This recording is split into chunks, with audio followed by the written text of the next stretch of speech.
Good morning. Welcome to prime 9 paper analysis. ఈరోజు ప్రముఖ దినపత్రికల్లోని headlines ఒకసారి చూద్దాం. ముందుగా చూసుకుంటే ఈనాడు కొద్దాం. ఈనాడులో స్పోర్ట్స్ రిలేటెడ్ హెడ్లైన్ ముందుగా కనిపిస్తోంది. స్పెయిన్దే ప్రపంచ కప్. ఫుట్బాల్ ఫైనల్లో అర్జెంటీనాపై 1-0తో విజయం సాధించింది స్పెయిన్. ప్రతిష్టాత్మక ఫుట్బాల్ ప్రపంచ కప్లో ఆద్యంతం నిలకడగా ఆడిన జట్టే విజేతగా నిలిచింది. వరుసగా రెండో కప్పు గెలవాలన్న అర్జెంటీనా ఆశలకు గండికొడుతూ తన ఖాతాలో రెండో ట్రోఫీని జమ చేసుకుంది స్పెయిన్. భారత కాలమానం ప్రకారం సోమవారం తెల్లవారుజామున 3:30 ముగిసిన ఫైనల్లో స్పెయిన్ 1-0తో అర్జెంటీనాను ఓడించింది. నిర్ణీత 90 నిమిషాల్లో ఇరు జట్లు గోల్ కొట్టకపోవడంతో మ్యాచ్ అదనపు సమయానికి మల్లగా 166వ నిమిషంలో ఫెరాన్ టోరెస్ అద్భుత గోల్తో స్పెయిన్ చిరస్మరణీయ విజయాన్ని అందించాడు. ఫెరాన్ టోరెస్ కూడా ఇది మ్యాచ్ ఆఫ్ ది ప్లేయర్గా నిలిచినట్టుగా తెలుస్తోంది. సో అతను అందించిన అద్భుత గోల్తోనే స్పెయిన్కి చిరస్మరణీయ విజయం అందినట్టుగా కూడా తెలుస్తోంది. సో పెడ్రో పోరో క్రాస్ని నికో విలియమ్స్ తలతో టోరెస్ వైపు మళ్లించగా అతను అర్జెంటీనా గోల్ కీపర్ ఎమిలియానో మార్టినెస్కు అందకుండా నెట్లోకి బంతిని పంపించి స్పెయిన్ని సంబరాల్లో ముంచెత్తాడని రాసుకొచ్చారు. సో సెమీస్లో ఫ్రాన్స్ లాంటి మేటి జట్టును మట్టి కనిపించిన స్పెయిన్ ఫైనల్లోనూ పక్కా ప్రణాళికలతో ఆడి విజయం సాధించింది. ఇక మ్యాచ్ ఆరంభం నుంచి ఆధిపత్యం ఆ జట్టుదే. ఎడతెరిపి లేకుండా స్పెయిన్ చేసిన గోల్ దాడుల్ని ఎమిలియానో గొప్పగా అడ్డుకున్నాడు. అతను 10కి పైగానే గోల్ ప్రయత్నాలను ఆపాడు.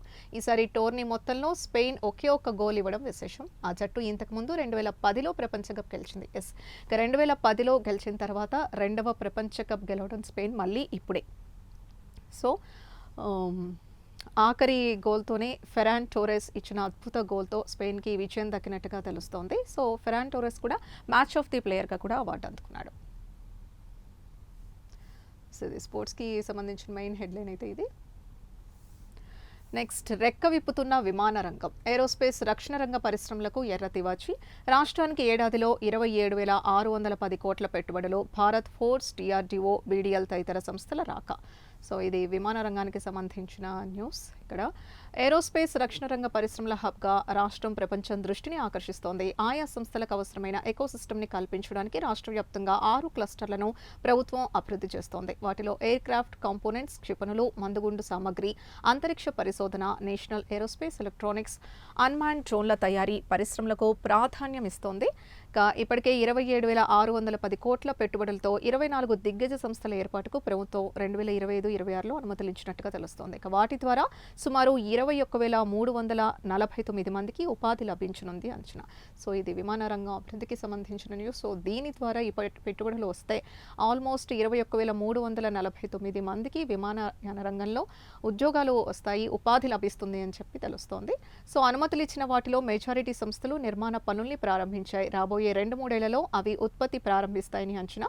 ఏరోస్పేస్ రంగంలో పెట్టుబడుల ఆకర్షణ కోసం ఏరోస్పేస్ డిఫెన్స్ పాలసీ 4.0 ద్వారా 1,00,000 కోట్ల పెట్టుబడుల్ని ఆకర్షించాలనేది ప్రభుత్వ లక్ష్యంగా తెలుస్తోంది. సో మనం కూటమి ప్రభుత్వం గురించి మాట్లాడుకోవాల్సి వస్తే పరిశ్రమల వైస్ కానీ ఇటు విమానయాన రంగానికి సంబంధించి కానీ అభివృద్ధి దిశగా దూసుకుపోతోంది. సో అందులో భాగంగానే ఇప్పుడు ముఖ్యంగా విమానయాన రంగానికి సంబంధించి ఈ పెట్టుబడుల ద్వారా ఇంకొక మెట్టెక్కుతున్నట్టుగా తెలుస్తోంది.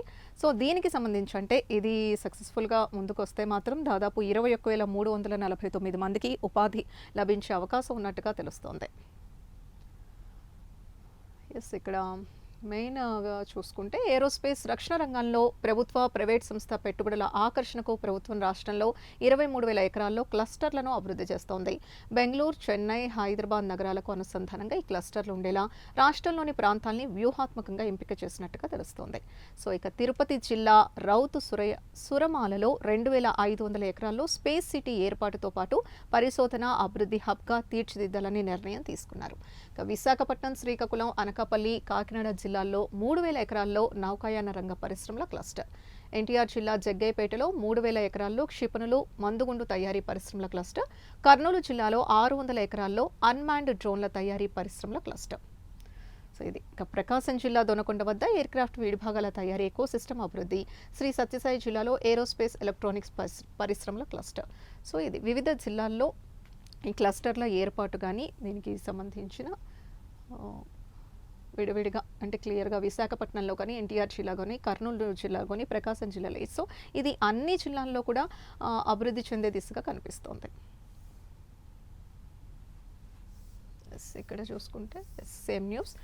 నెక్స్ట్ వచ్చి తమ్మినేని భూ కబ్జా పన్నాగం బట్టబయలు. మాజీ స్పీకర్పై కేసు నమోదు చేసిన పోలీసులు బతికున్న యజమాని చనిపోయినట్లు నకిలీ పత్రాల సృష్టి. వారసురాలిగా తెరపైకి ఒడిశా మహిళ. 4 కోట్ల స్థలం తమ్మినేని కుమారుడి పేరుతో రిజిస్ట్రేషన్. 13 మంది పాత్ర. A6గా తమ్మినేని, A5గా కుమారుడు నాని, A7గా భార్య వాణి కూడా ఉన్నట్టుగా తెలుస్తోంది. సో ఇది తమ్మినేని భూ కబ్జా పన్నాగం పన్నినట్టుగా, స్కామ్ జరిగినట్టుగా. సో ఈయన మాజీ స్పీకర్పై ఇప్పుడు కేసు కూడా నమోదైనట్టుగా తెలుస్తోంది. ఇది వైకాపా నేత, శాసనసభ మాజీ స్పీకర్ తమ్మినేని సీతారాం. ఆయన అందరికీ సుపరిచితులే. సో ఆయన కుటుంబ సభ్యులు 4 కోట్ల భూమి కొట్టేసేందుకు చేసిన పన్నాగం బయటపడింది. భూ యజమాని బతికుండగానే చనిపోయినట్లు నకిలీ మరణ ధృవీకరణ పత్రాలు సృష్టించడంతో పాటు ఒడిశాకు చెందిన ఓ మహిళను యజమాని కుమార్తెగా చూపించి విలువైన భూమిని తన కుమారుడి పేరిట రిజిస్ట్రేషన్ చేయించుకున్నారు. ఈ బండారం బయటపడడంతో తమ్మినేని సీతారాం, ఆయన కుమారుడు వెంకట శ్రీరామ చిరంజీవి నాని అని పిలువబడే ఆయన, ఇక భార్య వాణిలను నిందితులుగా చేర్చారు. వీరిపై పలు సెక్షన్ల కింద కేసులు నమోదు చేశారు. శ్రీకాకుళం శివారు బలగ పరిధిలోని చాపురంలో కోట్ల విలువైన భూమిని కొట్టేసేందుకు తమ్మినేని పన్నాగం పడినట్టుగా తెలుస్తోంది. సో ఈ కేసు ఇప్పుడు బట్టబయలైంది. దీనిపై పోలీసులు కూడా కేసు నమోదు చేశారు. సో ఇందులో ముఖ్యంగా ఆయన కుమారుడితో పాటు భార్య వాణిని కూడా ఇందులో చేర్చినట్టుగా తెలుస్తోంది. ముఖ్యంగా ఆయన A6గా తమ్మినేని ఉంటే A5గా కుమారుడు నాని, A7గా భార్య వాణిని చేర్చారు. సో ఈ కేసు మరి పూర్వపరాలు ఏంటి అనేది విచారణలో తెలియాల్సి ఉంది మనకి. ముందుగా ఇక మాస్టర్ స్కెచ్ ఇలా. చాపురం పంచాయతీ బలగ పరిధిలో అందవరపు గోవిందరాజులు తన 7 అన్నదమ్ములతో కలిసి 1988లో సత్యసాయి నగర్ లేఅవుట్ వేశారు. సర్వే నెంబర్ 3513లో 84, 85, 86 ప్లాట్లను కట్టా కనకలింగేశ్వరరావు కొన్నారు. ఉద్యోగరీత్యా ఆయన కుమారుడు జయకిషోర్ హైదరాబాద్లో స్థిరపడ్డారు. ఆ స్థలంపై కొందరు కన్నేశారు. లేఅవుట్ యజమాని అరవిందపు గోవిందరాజుల పేరు మీదే అసలు డాక్యుమెంట్లు ఉన్నట్లుగా గుర్తించారు. ఆయన చనిపోయినట్లు. సో ఇది నకిలీ మరణ అంటే యజమాని చనిపోయినట్టుగా నకిలీ మరణ ధ్రువపత్రాన్ని వాళ్ళు సృష్టించి మరి ఈ భూ కబ్జా పన్నాగం పడినట్టుగా తెలుస్తోంది. సో మరి ఇప్పుడు విచారణలో మరి ఎలాంటి దీనికి సంబంధించిన నిజానిజాలు బయటికి రావాల్సింది చూడాలి మరి. ఓపెన్ AI CEO ఉదయ్ అన్నట్టుగా ఇక్కడ మనం చూడొచ్చు. అమెరికాకు చెందిన కృత్రిమ మేధ AI పరిశోధనా సంస్థ ఓపెన్ AI కంప్యూట్ విభాగ చీఫ్ టెక్నాలజీ ఆఫీసర్ CEOగా తెలుగు నిపుణుడైన ఉదయ్ రుద్రరాజు నియమితులైనట్టుగా తెలుస్తోంది. సో ఇక ముందంతా కూడా మనం AI ప్రపంచాన్ని చూడబోతున్నాం. సో AI CEOగా మన తెలుగు నిపుణుడైన ఉదయ్ రుద్రరాజు నియమితులైనట్టుగా తెలుస్తోంది. ఇక అఖిల పక్షంలోనే వాడివేడి తృణమూల్ రెబల్ ఎంపీలకు ఆహ్వానంపై విపక్షాల అభ్యంతరం. నేటి నుంచి పార్లమెంటు వర్షాకాల సమావేశాలు ప్రారంభమవుతున్నట్టుగా తెలుస్తోంది. సో దీనికి ముందు రోజు సాంప్రదాయబద్ధంగా నిర్వహించిన అఖిలపక్ష సమావేశంలోనే రాజకీయ వేడి రాచుకుంది. ఇక తృణమూల్ కాంగ్రెస్ తిరుగుబాటు ఎంపీలను సమావేశానికి ఆహ్వానించడంపై ప్రతిపక్షాలు అభ్యంతరం వ్యక్తం చేస్తున్నాయి. సో కొద్దిసేపు వాకౌట్ చేసి లాంఛనంగా నిరసన తెలిపారు. తర్వాత మళ్లీ సమావేశానికి వచ్చాయి. అయోధ్యలో విరాళాల చోరీ, పరీక్షల నిర్వహణలో వైఫల్యం, పెట్రోల్లో ఇథనాల్ కలపడం, ఓటు చోరీ, సభ్యుల చోరీ గురించి చర్చకు అవకాశం కల్పించాలని డిమాండ్ చేశాయి. సో ముఖ్యంగా ఈ చర్చకు అయోధ్యలో విరాళాల చోరీకి సంబంధించి ఎంత సంచలనం సృష్టించిందో ఈ కేసు కూడా మనందరికీ తెలుసు. అలాగే పరీక్ష నిర్వహణలో వైఫల్యం కానీ నీట్ తీసుకుంటే, అలాగే పెట్రోల్లో ఇథనాల్ కలపడం, ఓటు చోరీ కేసులు ఇవన్నీ కూడా చర్చకు రావాలి అని చెప్పి ప్రతిపక్షాలు డిమాండ్ చేసినట్టుగా తెలుస్తోంది. చూడాలి ఇంకా ముందు పార్లమెంట్ వర్షాకాల సమావేశాల్లో ఇంకా ఎలాంటి వాడివేడి చర్చ రాబోతుంది అనేది.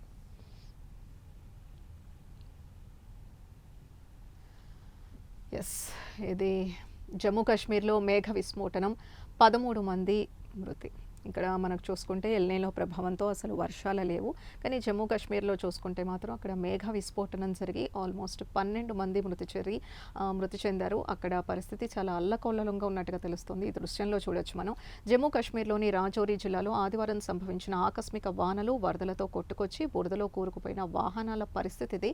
సో ఈ యొక్క చిత్రంలోనే మనం చూడొచ్చు అక్కడ పరిస్థితి ఎంత అస్తవ్యస్తంగా ఉందో. జమ్మూ కాశ్మీర్లో దాదాపు 12 మంది మృతి చెందారు. ఇంకా అక్కడ జనజీవనం ఎంత స్తంభించిపోయింది ఏంటి అనేది తెలియాల్సింది. అంటే ఈ చిత్రం ద్వారా మనం ఊహించుకోవచ్చు పరిస్థితి ఎలా ఉందో కూడా అర్థమవుతోంది. ఇక్కడేమో మనకి ఎల్నినో ప్రభావంతో అసలు వర్షాభావ పరిస్థితులు ఉన్నాయి. అసలు రైతులు ఎదురు చూస్తున్న పరిస్థితి. ఇక్కడికి మన వర్షాలు కురవట్లేదు. అక్కడ చూస్తే జమ్మూ కాశ్మీర్లో అతివృష్టి అనావృష్టి అంటే ఇదే. ఇక్కడ చూసుకుంటే ఉద్యోగాలకు మేలు చేసింది చంద్రబాబు. కృతజ్ఞ కృతజ్ఞతాభివందన సభ, సముద్రమంత ఆనందం కూటమితోనే మేమందరం. ఇది ఉద్యోగులకు మేలు చేసింది చంద్రబాబే. రాష్ట్ర అభివృద్ధిలో మీ భాగస్వామ్యం అవసరం. కూటమి నేతల పిలుపు. 5 ఏళ్ల వైకాపా పాలన చీకటి యుగం అంటూ ధ్వజం ఓపీఎస్కు మార్చినందుకు విశాఖలో ఘనంగా ఉద్యోగుల కృతజ్ఞత సభ. ఇది ఉద్యోగులకి సంబంధించిన వాళ్ళని సిపిఎస్ నుంచి ఓపీఎస్కి మార్చినందుగా ఇక్కడ అభినందన సభ నిర్వహించి చంద్రబాబు అంటే కూటమి ప్రభుత్వం వల్లే ఇది సాధ్యమైంది, ఎన్నో ఏళ్ల కల మాది నెరవేరింది అంటూ ఉద్యోగులు కృతజ్ఞతాభివందన సభని నిర్వహించారు. సో రాష్ట్ర అభివృద్ధిలో ఉద్యోగులు ఉపాధ్యాయులు భాగస్వామ్యం ఎంతో అవసరం. వారి సంక్షేమ బాధ్యతను కూటమి ప్రభుత్వం తీసుకుంటుంది. భవిష్యత్ తరాలకు మేలు చేసే కూటమి ప్రభుత్వాన్ని మరిన్ని దఫాలు కొనసాగించే బాధ్యతను ఉద్యోగులు ఉపాధ్యాయులు తీసుకోవాలని తెదేపా రాష్ట్ర అధ్యక్షుడు పల్లా శ్రీనివాసరావు సభలో వ్యాఖ్యానించినట్టుగా తెలుస్తోంది.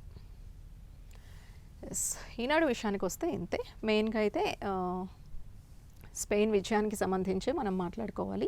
ఇప్పుడు ప్రజెంట్ అయితే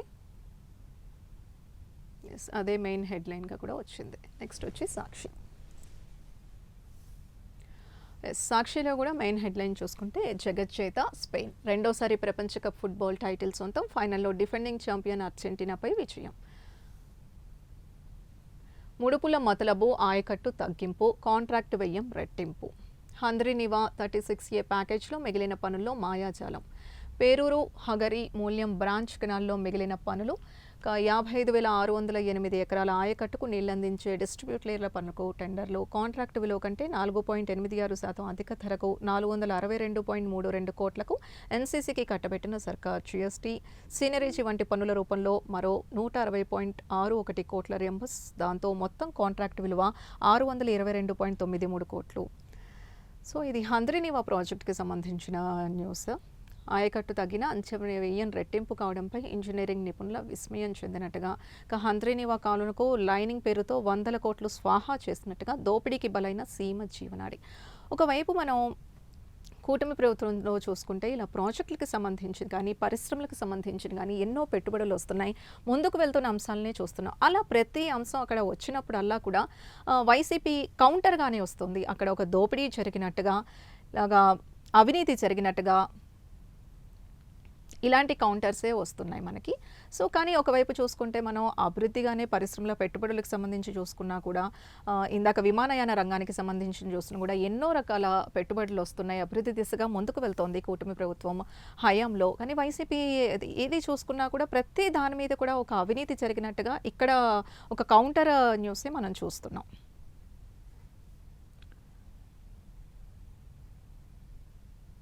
ఎస్, పచ్చనేత మరో దుశ్శాసన పర్వం, రుద్రాలి జాకెట్ చింపివేత. వైఎస్ఆర్ కడప జిల్లా బద్వేల్లో కడప టీడీపీ ఎమ్మెల్యే మాధవిరెడ్డి ముఖ్య అనుచరుడి అరాచకం జరిగినట్లుగా ఇంకొక హెడ్లైన్ కనిపిస్తోంది. ఎస్, సాక్షి చూసుకుంటే ఇంతే. మెయిన్గా హంద్రీనివా ప్రాజెక్ట్ గురించే ఉంది మెయిన్ న్యూస్. తర్వాత చూసుకుంటే స్పెయిన్, జగజ్జేత స్పెయిన్కి సంబంధించిన న్యూస్ ఉంది. అంతే. హంద్రీనివాదే చూసుకుంటే ఇక 2014కు 39.16 కోట్ల విలువైన పనులు పూర్తి, మిగిలిన పనులు విలువ 54.13 కోట్లు. 2015లో ఐపీడీఎస్ఎస్ సెక్షన్ 61 కింద కాంట్రాక్ట్పై వేటు. ఆ పనుల్ని 36A, 36B ప్యాకేజ్లుగా విభజన. ఆ పనుల్ని 244.71 కోట్లకు 2017లో సీఎం రమేష్ సంస్థకు అప్పగింత. 2019 నాటికి 35.17 కోట్ల పనుల పూర్తి, మిగిలిన పనుల విలువ 209.55 కోట్లు. ఇప్పుడు అదే పనుల్ని 10,000 ఎకరాల ఆయకట్టు తగ్గించి ఎన్సీసీకి కట్టబెట్టిన. సో ఇందాక చెప్పినట్టుగా ఒక పక్క కూటమి ప్రభుత్వం అభివృద్ధి పదంగా ముందుకెళ్తోంది, ఎన్నో పెట్టుబడులను తీసుకొస్తోంది. సో విమానయాన రంగం ఇందాక న్యూస్ చూసుకున్నా కూడా అభివృద్ధి పదంలో ముందుకు దూసుకుపోతుంది. సో మరి హంద్రీనివా ప్రాజెక్ట్కి సంబంధించి ఇప్పుడు వైసీపీ ఆరోపిస్తున్నట్టుగా మరి దోపిడీ నిజంగా జరిగిందా, సో ఇన్ని కోట్లు స్వాహా అయిందా ఈ ప్రాజెక్ట్ వెనకాల అనేది, మళ్ళీ దీనిపై నిజాలు మరి కూటమి ప్రభుత్వం సైడ్ నుంచి ఎలాంటి ఎక్స్ప్లెనేషన్ వస్తుందనేది చూడాలి మనం. సాక్షి అయితే ఇంతే. నెక్స్ట్ ఆంధ్రజ్యోతి చూద్దాం.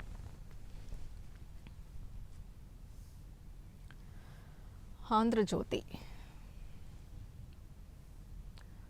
ఐటీ విద్యాశాఖ మంత్రి లోకేష్ సార్ ఇటు చూడరు అంటూ రేకుల షెడ్లోనే అక్షర తపస్సు, కష్టాల కడలిలో గిరి విద్యార్థుల చదువులు, మౌలిక వసతులు సదుపాయాల కరువు, 51 మంది విద్యార్థులకు ఒక్కరే టీచర్ ఉన్నట్టుగా పోలవరం జిల్లా మెట్టగూడెం బడి దుస్థితి, పక్కా భవనం కోసం ఎదురుచూపులు. సో ఇది పోలవరం జిల్లాలో మెట్టుగూడెంలో ఒక బడికి సంబంధించిన న్యూస్. ఇది మెయిన్ హెడ్లైన్గా చూడవచ్చు. సో రేకుల షెడ్లో పాఠశాలలు, గిరిజన చిన్నారులు, సో ఈ పరిస్థితుల్లో వాళ్ళు చదువుకుంటున్నారు. రేకుల షెడ్ అంటే ఇక్కడ ఇంకా క్లియర్గా చూడవచ్చు అసలు బడి పరిస్థితి ఏంటి అనేది. సో దీనికి లోకేష్కు విజ్ఞప్తి చేస్తున్నారు.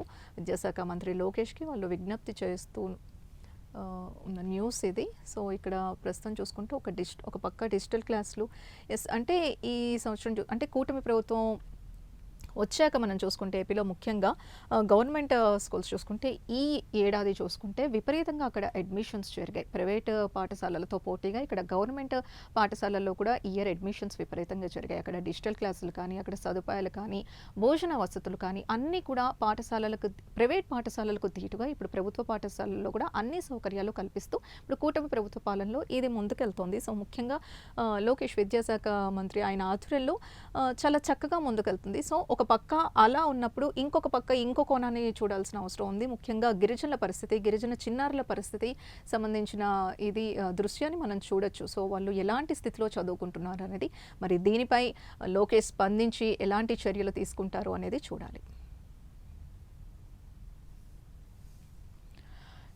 ఇంకోటి చూసుకుంటే జయహో సింధు 2 ఒలింపిక్ పతకాలు, మరెన్నో టైటిళ్లు, ఇంకెన్నో ఘనతలు సాధించిన తెలుగు తేజం భారత బ్యాడ్మింటన్ స్టార్ పివి సింధు గురించి మన అందరికీ తెలుసు. సో ఆవిడ ఖాతాలో మరో అపురూపమైన విజయం చేరింది. దాదాపు 2 ఏళ్లుగా అంతర్జాతీయ టైటిల్ గెలవని పివి సింధు అభిమానుల అంచనాల్ని అందుకుంటూ జపాన్ ఓపెన్ సూపర్ 750 టోర్నమెంట్లో ఛాంపియన్గా నిలిచి విజయ దాహాన్ని తీర్చుకుంది. ఇక టోక్యోలో ఆదివారం జరిగిన ఫైనల్లో సింధు 21-17, 21-17తో స్థానిక షెక్లో 3 సార్లు ప్రపంచ ఛాంపియన్ అకానే యమగూచిని ఓడించి ట్రోఫీ అందుకుంది. విజయంతో జపాన్ ఓపెన్ నెగ్గిన తొలి భారత షట్లర్గా చరిత్ర సృష్టించింది. ఇంతటి ఘనతను సాధించిన పివి సింధుకు తెలుగు రాష్ట్రాల ముఖ్యమంత్రులు చంద్రబాబు, రేవంత్ రెడ్డిలు కూడా అభినందనలు తెలిపారు. సో సింధు ఖాతాలో 2 ఏళ్లుగా ఆవిడ ఎదురు చూసిన విజయం దక్కింది. సో ఆవిడ ఖాతాలో ఇంకొక విజయాన్ని అందుకున్నారు. సో ఈ నేపథ్యంలోనే ఇటు 2 తెలుగు రాష్ట్రాల ముఖ్యమంత్రులు కూడా చంద్రబాబు, రేవంత్ రెడ్డి అభినందనలు తెలిపారు. సో ఎస్, తమ్మినేని భూ కబ్జాకి సంబంధించిన న్యూసే ఇక్కడ సేమ్ హెడ్లైన్ చూస్తున్నాం. జాతీయ పోలీస్ అకాడమీలో లైంగిక వేధింపులు, ఇదొక సెన్సేషన్ న్యూస్ అని అనుకోవచ్చు. ఇక ట్రైనీ ఐపీఎస్పై మరో ట్రైనీ మహిళా ఐపీఎస్ ఫిర్యాదు, బలవంతంగా గదిలోకి లాక్కెళ్లి వేధించారని, గొంతుపై కత్తిపెట్టి బెదిరించారని ఆరోపణలు, కేసు నమోదు చేసిన హైదరాబాద్ పోలీసులు. ఇది సంచలన న్యూస్గా ఎందుకనంటే ఇలాంటివి బయట జరిగితే లైంగిక వేధింపులు కాపాడాల్సిన పోలీస్ శాఖలోనే ఇలాంటి న్యూస్ రావడం అనేది కొంచెం ఆందోళనకరంగానే అనుకోవాలి. హీరో టు జీరో కానిస్టేబుల్గా పనిచేసి అవమానాలు ఎదుర్కొని పట్టుదలతో ఐపీఎస్కి ఎంపికైన ఏపీ యువకుడు ఇప్పుడు లైంగిక వేధింపుల కేసులో అప్రతిష్ట పాలు. సో సర్దార్ వల్లభాయ్ పటేల్ జాతీయ పోలీస్ అకాడమీలో లైంగిక వేధింపుల కేసులో ఆరోపణలు కలకలం రేపుతున్నాయి. తోటి ట్రైనీ అధికారి తనపై లైంగిక వేధింపులకు, బెదిరింపులకు పాల్పడ్డారని శిక్షణలో ఉన్న మహిళా ఐపీఎస్ ఆదివారం హైదరాబాద్లోని అత్తాపూర్ పోలీసులకు ఫిర్యాదు చేశారు. దీంతో పోలీసులు బీఎన్ఎస్లోని పలు సెక్షన్ల కింద కేసు నమోదు చేశారు. ఘటనపై పూర్తిస్థాయి విచారణ, దర్యాప్తు జరిగాక మరి నిజానిజాలు రావాల్సి ఉంది. నిజంగా మరి ఉదయ్ కృష్ణారెడ్డి ఈ కేసులో నిజంగానే మరి ట్రైనీ అధికారిపై లైంగిక వేధింపులకు పాల్పడ్డారా లేదా అనేది విచారణలో పూర్తి విషయాలు తెలియాల్సి ఉంది. కానీ పోలీస్ శాఖకు సంబంధించి ఇలాంటి వార్తలు రావడం మాత్రం కొంచెం బాధాకరంగానే చూడాలి. సమరమే నేటి నుంచి పార్లమెంటు వర్షాకాల సమావేశాలు. లోక్సభ నియోజకవర్గాల పునర్వ్యవస్థీకరణ, మహిళా రిజర్వేషన్ వంటి కీలక బిల్లుల్ని ఎట్టి పరిస్థితుల్లో నెగ్గించుకోవాలని ప్రభుత్వ పట్టుదల. నీట్ పరీక్ష పేపర్ లీక్, అయోధ్య రామాలయంలో కానుకల చోరీ, E20 పెట్రోల్, పలు పార్టీలను చీల్చిన ఎంపీలకు వేరుకుంపటి గుర్తింపు తదితర అంశాలపై ప్రభుత్వం మెడలు వంచాలన్న ప్రతిపక్షాల వ్యూహాల మధ్య పార్లమెంటు వర్షాకాల సమావేశాలు నేటి నుంచి ప్రారంభం కాబోతున్నాయి. సో ఆగస్టు 13 నుంచి 19 వరకు సిట్టింగ్లుగా నిర్వహించే ఈ సమావేశాలు హోరాహోరీగా సాగే అవకాశం కనిపిస్తోంది. ఆర్థిక న్యాయ సంస్కరణల దిశగా కీలక బిల్లుల్ని ఆమోదింప చేసుకోవాలని మోదీ సర్కార్ పట్టుదలగా ఉంది. ముఖ్యంగా ఇందులో మాట్లాడుకోవాల్సి వస్తే నీట్ పరీక్ష పేపర్ లీక్. నీట్ పరీక్ష పేపర్ లీక్కి సంబంధించి ఎంత సంచలనం సృష్టించిందో, సో దీనికి సంబంధించి ఎంతో ప్రొటెస్ట్ జరుగుతోంది, ఇన్వెస్టిగేషన్ కూడా జరుగుతోంది. సో అలాగే అయోధ్య రామాలయంలో కానుకల చోరీకి సంబంధించింది కానీ, సో ఇలాంటి వాటి మీద ప్రతిపక్షాలు గట్టిగా పట్టుబట్టే అవకాశం ఉంది. సో ఇప్పుడు లోక్సభ నియోజకవర్గాల పునర్వ్యవస్థీకరణ కూడా ఈ అంశం కూడా చర్చకొచ్చే అవకాశం ఉంది. సో ఇప్పుడు పార్లమెంటు వర్షాకాల సమావేశాలు మాత్రం వాడివేడిగా చర్చకొచ్చే అవకాశం ఉంది. వ్యూహ ప్రతివ్యూహాలతో సిద్ధమైన అధికార విపక్షాలు 5 కొత్త బిల్లుల ఆమోదమే లక్ష్యంగా కేంద్రం అడుగులు వేస్తోంది. సో ఈ బిల్లులో ముఖ్యంగా మాట్లాడుకోవాల్సి వస్తే మహిళా రిజర్వేషన్ మళ్ళీ తీసుకొచ్చే యోచన ప్రభుత్వం చేస్తోంది. సో కేంద్ర ప్రభుత్వం చేస్తోంది. మరి ఈసారి ఇంకొంచెం గట్టిగా దీని మీద మహిళా రిజర్వేషన్ బిల్ని ఎట్లయినా ఆమోదం చేయించాలని చెప్పేసి గట్టి పట్టుదలతో ఉన్నట్టుగా తెలుస్తోంది. సో అలాగే డీలిమిటేషన్, మహిళా కోటా బిల్లుల ఆమోదానికి వ్యూహాలు, బల సమీకరణకు విపక్ష రెబల్స్తో పాటు కొన్ని పార్టీలపై కన్ను, నీట్ పేపర్ ఇక్కడ బల సమీకరణకు విపక్ష రెబల్స్తో పాటు కొన్ని పార్టీలపై కన్ను. సో ఒక పకడ్బందీ ప్లాన్తో అయితే కేంద్ర ప్రభుత్వం అడుగులు వేస్తున్నట్టుగా తెలుస్తోంది, ముఖ్యంగా మహిళా రిజర్వేషన్ బిల్కి సంబంధించి.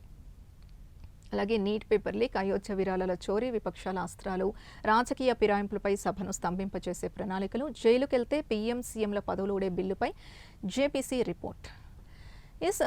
ఇదొక కొత్త బిల్లు. ఇదేంటంటే ఇక నుంచి పీఎం కానీ సీఎం కానీ ఒక సంవత్సరానికి సంబంధించి ఉన్న కేసులు ఉన్నా కూడా వాళ్ళలో ఆ పదవులకి రాజీనామా చేయాలి అనే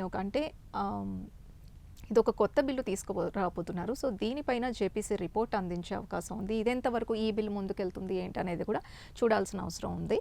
సో అలాగే దానిపైన సభలో వాడివేడి చర్చ జరిగే అవకాశం ఉన్నట్టుగా తెలుస్తుంది. అలాగే టీఎంసీ రెబల్స్ని పిలువటపై అఖిలపక్ష భేటీ రసాభాస, సభను సజావుగా సాగనివ్వండి, మంత్రి కిరణ్ రిజిజు విజ్ఞప్తి. సో ఈ రోజు నుంచి స్టార్ట్ అవుతున్నా కూడా ఒక రోజు ముందుగానే ఆల్రెడీ ఈ సమావేశాలకి సంబంధించి ఒక వాడివేడి చర్చ అయితే జరిగింది.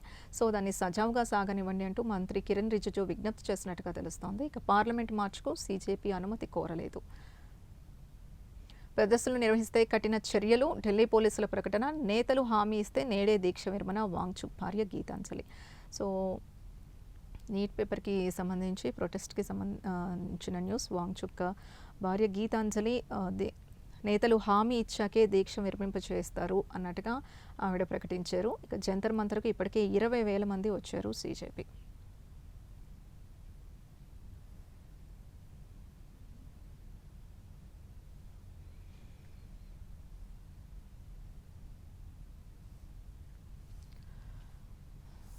ఇక నెక్స్ట్ చూసుకుంటే తప్పు చేస్తారు, తిప్పుకుంటారు.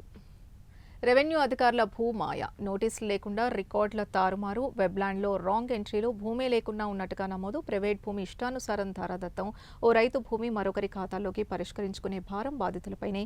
భూమిపై హక్కున్న అధికారులు దయ ఉండాల్సిందే. రెవెన్యూ అధికారుల అడ్డగోలుతనం, తప్పు చేస్తున్న అధికారులపై చర్యలేవి భయం లేకపోవడమే అసలు ఇది భూమి రికార్డులు రైతులు హక్కుదారులవి, వాటికి కాపలాదారు రెవెన్యూ అధికారి. కానీ రెవెన్యూ అధికారులు ఇష్టానుసారం భూ రికార్డులు మార్చేస్తున్నారు. ఉద్దేశపూర్వకంగా ప్రైవేట్ భూమిని ఇతరులకు దారదత్తం చేసేస్తున్నారు. రైతు భూమిని మరొకరి ఖాతాలో వేస్తున్నారు. అసలు భూమి లేకున్నా ఉన్నట్టుగా రికార్డులు సృష్టిస్తున్నారు. తప్పులు చేసిన అధికారులపై చర్యలు తీసుకున్న దాఖలాలు చాలా అరుదు. కంచే చేను మేస్తే న్యాయం చేసేది ఎవరు? రైతులకు హక్కుదారుల భూములకు భద్రత ఎలా ఉంటుంది? రాష్ట్రంలో సగటు రైతు నుంచి గవర్నర్ స్థాయి వరకు వేధిస్తున్న ప్రశ్నలివి. అధికారులు తప్పులు చేసి వాటిని సరిదిద్దుకోమని రైతులపై భారం వేసేస్తున్నారు. దీంతో రైతులు కాళ్లు అరిగేలా అధికారులు కోర్టుల చుట్టూ తిరగాల్సిన ఈ పరిస్థితి ఎందుకు వచ్చింది? ఏం చేస్తే మార్పు వస్తుంది? సో ఇది భూమి రికార్డులు రైతులకి సంబంధించినది ఇది. సో అక్కడ రెవెన్యూ అధికారులు చేస్తున్న ఇష్టానుసారంగా భూ రికార్డులు మార్చేస్తున్నట్టుగా, సో ఉద్దేశపూర్వకంగానే ప్రైవేట్ భూమిని ఇతరులకు దారాదత్తం చేస్తున్నట్టుగా తెలుస్తోంది. మరి దీనిపై కూడా నిజాలు బయటకు రావాల్సి ఉంది. ఇక అది ఇందాక మనం చూసుకున్న న్యూసే. సీఎం చంద్రబాబు కటౌట్కి క్షీరాభిషేకం చేస్తున్నారు. సో బాబే మా బంగారం అంటూ ఉద్యోగులు ఒక కృతజ్ఞతాభివందన సభని నిర్వహించారు. సో దానికి సంబంధించిన చిత్రాన్ని మనం చూడొచ్చు. జీవితాంతం గుండెల్లో పెట్టుకుంటాం, సిపిఎస్ నుంచి ఓపీఎస్కి మార్పుపై ఉద్యోగ ఉపాధ్యాయుల సంబరాలు, చంద్రబాబు కటౌట్కి క్షీరాభిషేకం, విశాఖలో కృతజ్ఞతాభివందన సభ. సో ఎన్నో ఏళ్ల కళని వాళ్ళు సాకారం చేసినట్టుగా ఇది కూటమి ప్రభుత్వంతోనే సాధ్యమైందని, ఇక ముందు కూడా కూటమి ప్రభుత్వం పాలనలో ఉండాలి, అందుకు ఉద్యోగులు సహకరించాలి, ఉపాధ్యాయ సంఘాలు కోరినట్టుగా తెలుస్తోంది. ఇందాక చూసింది ఓపెన్ ఏఐలో తెలుగోడి హవా. ఏడాదిగా సంస్థలో కంప్యూటర్ విభాగాధిపతిగా ఉదయ్ రుద్రరాజు సేవలు అందించారు. సో ఆయన ఇప్పుడు సీఈఓగా నియమితులయ్యారు. సో దానికి సంబంధించిన ఇది రిపీటెడ్ హెడ్లైన్. ఋతుపవనాలు తిరిగి వస్తున్నాయి. 23 లేదా 24న బంగాళాఖాతంలో అల్పపీడనం, వచ్చే వారం రోజుల్లో తూర్పు ఉత్తర మధ్య భారత ప్రాంతాల్లో భారీ వర్షాలు. సో ఇది ఒక గుడ్ న్యూస్ అనే చెప్పాలి. ముఖ్యంగా రైతులకి సంబంధించిన ఒక గుడ్ న్యూస్.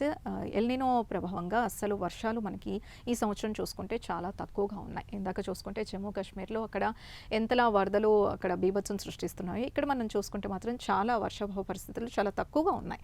సో ఇప్పుడు ఒక వారం రోజులు మాత్రం వర్షాలు దంచి కొట్టునట్టుగా తెలుస్తోంది. కానీ ఇది రైతులకి గుడ్ న్యూస్ అయినా కూడా లోతట్టు ప్రాంతాలు, ఇలాంటి ప్రాంతాలు మాత్రం కొంచెం అప్రమత్తంగా ఉండాల్సిన అవసరం ఉంది. సో ఒక వారం రోజులు మాత్రం వర్షాలు రాబోతున్నట్టుగా, బంగాళాఖాతంలో అల్పపీడనం ఏర్పడబోతున్నట్టుగా తెలుస్తోంది.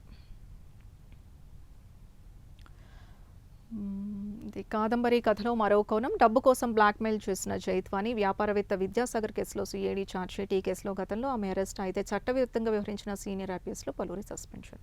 సో అది కాదంబరి కేసుకి సంబంధించిన హెడ్లైన్ అది.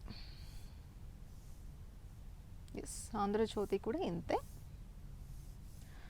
ముఖ్యంగా చూసుకుంటే పార్లమెంట్ సమావేశాలని మనం మాట్లాడుకోవాలి. అలాగే ఇది విద్యాశాఖ మంత్రి లోకేష్కి ఇక్కడ గిరిజనుల స్టూడెంట్స్కి సంబంధించి రిక్వెస్ట్, ఇది వాళ్ళ పరిస్థితులకి సంబంధించి. సో ఇక్కడ మార్పు రావాలని చెప్పి కోరుకుందాం. ఆయన స్పందించి అక్కడ వారి గిరిజనుల పిల్లలు ఆ పాఠశాలకి సంబంధించి అక్కడ కూడా ఆ పరిస్థితుల్ని సరిచేసి వాళ్ళ విద్యకి మంచి తోడ్పాటు అందించాలని చెప్పేసి మనం కోరుకుందాం. ఎస్, అంతే. నెక్స్ట్ వచ్చి వెలుక్కే.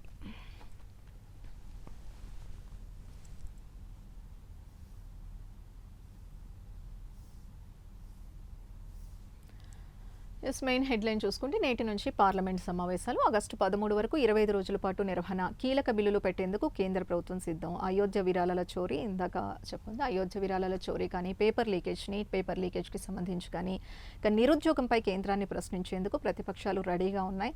ఇటు ప్రభుత్వం కానీ ఇటు విపక్షాలు కానీ అస్త్రశస్త్రాలతో రెడీగా ఉన్నాయి. ఈసారి ముఖ్యంగా పార్లమెంట్ సమావేశాలు చాలా వాడివేడిగా జరిగే అవకాశం ఉన్నట్టుగా తెలుస్తోంది.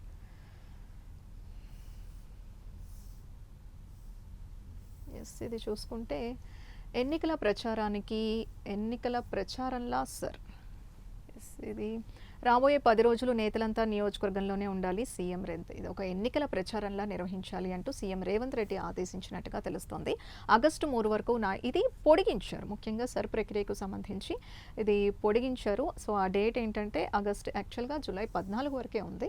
ఇది మాత్రం ఇప్పుడు పొడిగించారు. ఆగస్టు 3 వరకు ఈ ప్రక్రియ ఇంకా కొనసాగబోతోంది. ఆగస్టు 3 వరకు నాయకులు ఎవరు గాంధీ భవన్కి రావద్దు. మంత్రులు, ఎమ్మెల్యేలు, ఇన్ఛార్జ్లు, కార్పొరేషన్ చైర్మన్లు క్షేత్రస్థాయిలో బిఎల్ఓలతో సమన్వయం చేసుకోవాలి. బిఎల్ఓ రిపోర్ట్లపైనే ఆధారపడద్దు. అర్హత ఉన్న ఏ ఒక్కరూ ఓటు కలుపుకోకుండా చూడాలని సీఎం రేవంత్ రెడ్డి గట్టిగా సూచించారు. ముఖ్యంగా దీన్ని ఒక ఎన్నికల ప్రచారంలా నిర్వహించాలి అంటూ ఆయన ఆదేశించినట్టుగా తెలుస్తోంది. సో నెక్స్ట్ చూసుకుంటే ఆదుకోని అల్పపీడనం. ఇందాక మనం చూసుకున్నట్టుగా ఇప్పుడు ప్రజెంట్ వర్షాభావ పరిస్థితులు ఉన్నాయి. సో వర్షాలు కురవబోతున్నాయి. బట్ స్టిల్ అయినా కూడా కొన్ని ప్రాంతాల్లో వాతావరణ అధికారులు శాఖ సూచించినట్టుగా కొన్ని ప్రాంతాల్లో ఆ వర్షాలు లేవు. సో దానికి సంబంధించి 3 రోజులు వర్షాలు ఉంటాయన్న ఐఎండీ, కానీ నిరాశ ఎదురైంది. పెద్ద వానలు ఒక్కరోజు మురిపమే. అది వరంగల్, ములుగు జిల్లాలోని దురోణి ప్రభావం అంతా ఉంది. సో ఉత్తరాది వైపు ఉండడమే కారణం. ఈ నెలంతా ఇదే పరిస్థితి ఉండొచ్చన్న ఆందోళనలు వ్యక్తం అవుతున్నాయి. సో ఇది కంప్లీట్గా అన్ని జిల్లాల్లో కూడా ఇదే పరిస్థితులు వాతావరణ శాఖ ఐఎండీ సూచించినట్టుగా ఉండట్లేదు. కొన్ని ప్రాంతాల్లోనే వర్షాలు కురుస్తున్నాయి, కానీ ఇంకొన్ని ప్రాంతాల్లో ఎల్నినో ప్రభావం అలాగే ఉంటుంది. సో రాష్ట్రంలో వర్షాలు ముఖం చాటేసే. ముఖ్యంగా మనం గత సంవత్సరాలుగా చూసుకుంటే ఈ సంవత్సరమే ఇంతలా ఈ పరిస్థితి వచ్చిందని అనిపిస్తోంది. ఎల్నినో ప్రభావం అనేది చెప్పినట్టుగా అనుకున్నట్టుగా జరుగుతోంది ముఖ్యంగా. సో ఈ నెలంతా కూడా ఇవే పరిస్థితులు ఉన్నట్టుగా. సో ఇది రైతులకి సంబంధించి. సో కొన్ని ప్రాంతాల్లో కురిస్తే రైతులు ఎంత ఆనందం వ్యక్తం చేస్తున్నారో, కొన్ని ప్రాంతాల్లో చూస్తే మాత్రం పరిస్థితులు అలాగే ఉన్నాయి. సో అట్లీస్ట్ ఇంకా ఇంకొక వారం కొనసాగున్న నేపథ్యంలో ఇప్పటికైనా వర్షాలు అన్ని ప్రాంతాల్లో కురిసి పంటలు సస్యశ్యామలంగా ఉండాలని చెప్పి మనం కూడా కోరుకుందాం. రైతులు తొందరపడి వరి నాట్లు వేయొద్దు. రిజర్వాయర్ల నుంచి సాగునీరు ఇచ్చే పరిస్థితి లేదు. తుమ్మల కరీంనగర్లో మంత్రులతో కలిసి ఎల్నినో ప్రభావంపై సమీక్ష నిర్వహించారు. సో అగైన్ వాతావరణానికి సంబంధించిన న్యూసే. సో కంగారు పడి అంటే వర్షాలు కురుస్తాయి అని చెప్పి వరి నాట్లు వెయ్యొద్దు అని చెప్పేసి మంత్రి సూచించారు. కలెక్టర్లు స్పష్టమైన యాక్షన్ ప్లాన్‌తో పనిచేయాలి. ఇంకుడు గుంతల నిర్మాణాన్ని తప్పనిసరి చేయాలి. రైతులకు ప్రభుత్వం అండగా ఉంటుంది అని చెప్పి హామీ ఇచ్చారు. సో ఆరుతడి పంటలు వేయాలి. ఎల్‌నినో నేపథ్యంలో వరికి ప్రత్యామ్నాయం చూసుకోవాలి అని, అలాగే తక్కువ నీటితో పండే పంటలు సాగు చేయండి. రైతులకు అవగాహన కల్పించాలని అధికారులకు ఆదేశించారు మంత్రి వివేక్. సో ఇంకా ప్రత్యామ్నాయ పరిస్థితులు లేకపోతే తక్కువ నీటితో పండే పంటలు ఇలాంటి ఆలోచన చేయాలి. ముఖ్యంగా కలెక్టర్లు కానీ అధికారులు కానీ వీటికి సంబంధించి రైతులకు దిశానిర్దేశం చేయాలి. ఒక అవగాహన కల్పించాలి అంటూ మంత్రి వివేక్ సూచించారు. నీతి ఆయోగ్ ఇండెక్స్లో తెలంగాణ ఫ్రంట్ రన్నర్. ఇన్వెస్ట్మెంట్ ఫ్రెండ్లీనెస్లో 13వ ర్యాంక్, 100కు 43.3 స్కోర్తో సత్తా. Infrastructure రిసోర్సెస్లో top. సైబర్ నేరాల నియంత్రణ, శాంతి భద్రతపై మరింత దృష్టి పెట్టాలని సూచన. లాజిస్టిక్స్పై ఫోకస్ పెరగాలని సలహా. ద్వితీయ శ్రేణి నగరాలకు పారిశ్రామిక విస్తరణ, R&Dలపై దృష్టి పెట్టాలన్న నీతి ఆయోగ్ నివేదిక. ఈ నీతి ఆయోగ్ ఇండెక్స్లో తెలంగాణ ఫ్రంట్ రన్నర్గా ఉన్నట్టుగా న్యూస్.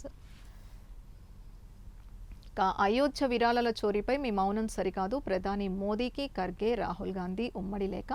చోరీపై స్వతంత్ర దర్యాప్తు జరపాలన్న కాంగ్రెస్ నేతలు. ప్రజలు అన్నీ గమనిస్తున్నారని కమెంట్. భక్తుల నమ్మకానికి ద్రోహం జరిగిందని ఆవేదన. ట్రస్ట్ ఖాతాల్ని బహిరంగపరచాలని డిమాండ్. సో ఇది రాహుల్ గాంధీ ప్రధాని మోదీకి లేఖ రాసినట్టుగా తెలుస్తోంది. సో చోరీపై స్వతంత్ర దర్యాప్తు జరపాలని చెప్పి కాంగ్రెస్ నేతలు డిమాండ్ చేస్తున్నారు, ముఖ్యంగా రాహుల్ గాంధీ. వారి మౌనం సరికాదు అంటూ ఇప్పటికైనా స్పందించి అసలు ఎలాంటి దర్యాప్తు జరుగుతోంది ఏంటి అనేది దానికి ఒక క్లారిటీ ఇవ్వాలి అంటూ ఆయన ఒక ఉమ్మడి లేఖ రాసినట్టుగా తెలుస్తోంది. ఎస్ అంతే, వెలుగుకు చూసుకున్నంతే. ఎస్ ఇది ఇందాక చూసుకున్నాము. ట్రైనీ ఐపీఎస్పై లైంగిక వేధింపులు. రాజేంద్రనగర్లో జాతీయ పోలీస్ అకాడమీలో ఘటన. ట్రైనీ ఐపీఎస్ ఉదయ్ కృష్ణారెడ్డిపై అత్తాపూర్ పోలీస్ స్టేషన్లో బాధితురాలి ఫిర్యాదు. వాట్సాప్లో అసభ్యకర మెసేజ్లు పెడుతున్నాడు. బలవంతంగా ఫోన్ అన్లాక్ చేయించి గొంతుపై కత్తి పెట్టాడని కంప్లైంట్ చేసినట్టుగా తెలుస్తోంది. సో ఇది ఇందాక చెప్పినట్టుగానే ఇలాంటి లైంగిక వేధింపులు కానీ బయట ఎక్కడన్నా జరిగితే రక్షించాల్సిన పోలీస్ శాఖలోనే ఇలాంటి లైంగిక వేధింపులు జరిగితే పరిస్థితి ఏంటి అనేది ఒక క్వశ్చన్ మార్క్ అయితే రేజ్ అవుతుంది. మరి ఈ కేసుకి సంబంధించి విచారణలో నిజానిజాలు బయటికి రావాల్సి ఉంది. సో చూద్దాం మరి.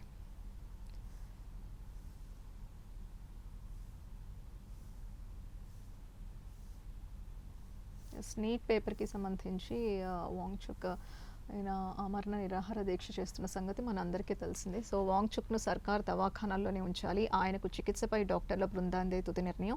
ఢిల్లీ హైకోర్టు ఉత్తర్వులు. ప్రైవేట్ ఆసుపత్రికి తరలించాలన్న సోనం భార్య అప్పీల్ కొట్టివేసినట్టుగా తెలుస్తోంది. సో ఆయన్ని సర్కార్ దవాఖానాల్లోనే ఉంచాలని చెప్పి ఆయన చికిత్సపై డాక్టర్లదే తుది నిర్ణయం అని చెప్పేసి ఇందాక ఆయన భార్య కూడా నాయకులు హామీ ఇస్తే ఖచ్చితంగా ఆయన దీక్షను విరమిస్తారు అంటూ ఆయన భార్య కూడా దీనిపై వ్యాఖ్యానించారు. అలాగే కాక్రోచ్ పార్టీ ప్రొటెస్ట్ కూడా పూర్తి మద్దతుని ఇస్తోంది.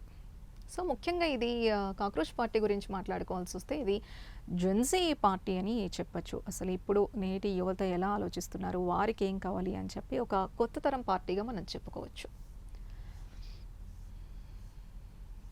ఎస్ అంతే, వెలుగు చూసుకున్నా అంతే. మెయిన్గా చూసుకుంటే స్పెయిన్ విజయాన్ని గురించి చూసుకోవాలి. పార్లమెంట్ సమావేశాల గురించి కామన్గా వచ్చిన హెడ్లైన్స్. ఇది ఇవాల్టి ప్రముఖ దినపత్రికల్లోని ఈనాడు, ఆంధ్రజ్యోతి, సాక్షి, వెలుగుకు సంబంధించిన మెయిన్ హెడ్లైన్స్ న్యూస్.